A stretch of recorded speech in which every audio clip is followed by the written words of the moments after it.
গুরুদেব থাকলে জীবনে অসম্ভব পরিণত হয় সম্ভবে, অবাস্তব রূপায়িত হয় বাস্তবে। শুনতে হয়তো লাগতে পারে গল্পের মতন, কিন্তু এই হলো গুরুদেব শ্রী শ্রী রবিশঙ্করজির মার্গদর্শন এক নিতান্ত সাধারণ ভক্তকে। আজকের গল্প দৃষ্টি যখন আলাদা রকম। মাকে নিয়ে ডাক্তার দেখাতে গিয়েছি, চেম্বারে বসে আছি। ডাক্তারবাবু আসেননি তখনও। আমাদের পরে আরও দুজন পেশেন্ট এলেন। তাদের মধ্যে একজন মহিলা, তিনি এলেন বেশ ঝড় তুলে। মনে হলো প্রচুর কাজ করতে করতে এসেছেন, আবার গিয়েও তাকে কাজ করতে হবে প্রচুর। পরনে তার শাড়ি, বয়সটি মাঝারি, এবং তিনি তার সিনথেটিক শাড়িটি সামলাতে ভীষণ ব্যস্ত।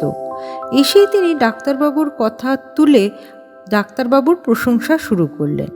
আমারও খুব ভালো লাগলো। মনে হলো মায়ের এই কথাগুলো শোনা ভীষণ জরুরি, কারণ মন ভালো থাকলে শরীর সুস্থ হবে তাড়াতাড়ি। প্রথম রিসেপশনিস্ট মহিলাটিও তার সঙ্গে বাক্য বিনিময় করছিলেন বেশ, কিন্তু সেই মহিলা একই কথা বারবার বলতে থাকায় রিসেপশনিস্ট মহিলাও চুপ করে যান। আমার বেশ মজা লাগে। বান্ধবীদের সঙ্গে মজা করতে ইচ্ছে হয়, কারণ ডাক্তারবাবুর স্ত্রী আমার বান্ধবী। আমি চেম্বারে বসে হাসতে হাসতে বান্ধবীদের গ্রুপে কথাটা লিখি। শেষে ডাক্তার পত্নীকে লিখি, দেখিস একটু, বলি সম্ভব হলে ছবি তুলে পাঠাচ্ছি। এই গ্রুপটা 6 জনের একটি গ্রুপ। পোস্টটা করার মিনিট 5 মধ্যে ডাক্তার পত্নী বলে, ছবি পাঠাতে হবে না, আমি চিনি সবাইকে। আর এক বান্ধবী বলে, তুই ফালতু টেনশন নিস না। বিশ্বাস করুন, আমি কিন্তু তখনও খুশি মনে, মজা মনে দ্বিধাহীনভাবে বলি ওদেরকে, জানিস তো, আমি না কায়দা করে ছবি তুলেছি ওই মহিলার, কিন্তু আমার মা নিষেধ করায় আমি ছবিটি পোস্ট করছি না।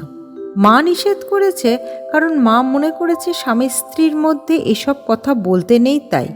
কিন্তু এই স্বামী স্ত্রী সম্পর্কে আমি এতটাই কনফিডেন্ট যে এটা জাস্ট কথার কথা, একটা কথা বা মজা ছাড়া আর কিছু নয়, কারণ আমি দীর্ঘদিন যুক্ত এই মানুষগুলোর সঙ্গে এবং তাদের পরিবারের সঙ্গে। সত্যি ডাক্তারবাবু খুব মজার কথা বলেন। তিনি সৎ, দক্ষ, চরিত্রবান, বিচক্ষণ মানুষ, এতে দ্বিতীয় কোনো কথা হবে না। আমার মা এই ডাক্তারবাবুকে দেখাচ্ছেন 10 বছর হবে বা তারও বেশি। কোনো একবার আমার মাও বলেছেন যে, ডাক্তারবাবু আপনাকে দেখাতে এলে না মানুষ এমনিই সুস্থ হয়ে যাবে আপনার কথা শুনে। যা হোক, এরপরে সেই ডাক্তার পত্নী গ্রুপে আমাকে লেখেন, সুপর্ণা, আমাদের অনেক বয়স হয়েছে, কারো ছবি অনুমতি ছাড়া তোলাটা চরম অন্যায় বলে আমি মনে করি। তুই সেখানে মাসিমা না বললে বুঝতেই পারতিস না যে এটা একটা অন্যায়। এই লেখাটা দেখার কিছুক্ষণ পর আমি বুঝলাম, আরে আমি যেভাবে দেখছি আমার বান্ধবী তো সেভাবে দেখছে না বিষয়টিকে। আমি নিজে ডাক্তারের স্ত্রী, নিজেকে ওর জায়গায় বসিয়ে বিষয়টা বোঝার চেষ্টা করি। আমার মনে হয় সেরকম কিছু গুরুত্বপূর্ণ নয়, কিন্তু যাই হোক, এক্ষেত্রে আমি যখন মাকে নিয়ে ডাক্তার দেখাতে যাচ্ছি তখন আমাকে নিচু হয়েই থাকতে হবে।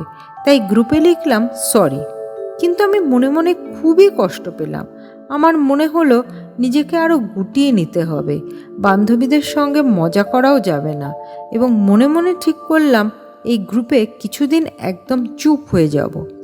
এরপর দিন আর এক বান্ধবী তার অসুস্থ স্বামীর ব্লাড টেস্টের ভালো রিপোর্ট গ্রুপে জানায়। সবাই তাতে নিশ্চিন্ত হবার কমেন্ট করে। আমার কিছুতেই ইচ্ছে করে না এই গ্রুপে কোনো কিছু কমেন্ট করতে, কিন্তু নিজের মনকে শক্ত করে লিখি, খুব শান্তির খবর এটা লিখেই আমি ফেসবুক ভিজিট করতে যাই। দেখি গুরুদেবের একটা পোস্ট, তাতে লেখা, Why do we behave negatively? Because we are hurt. A happy, joyful person will never do harm to anybody. সঙ্গে সঙ্গে আমার মনে হলো আমার না বলা চাপা কষ্টটা গুরুদেব বুঝে নিয়েছেন অলক্ষ্যে। আমাকে প্রশ্রয় দিলেন সামনে এসে। জয় গুরুদেব।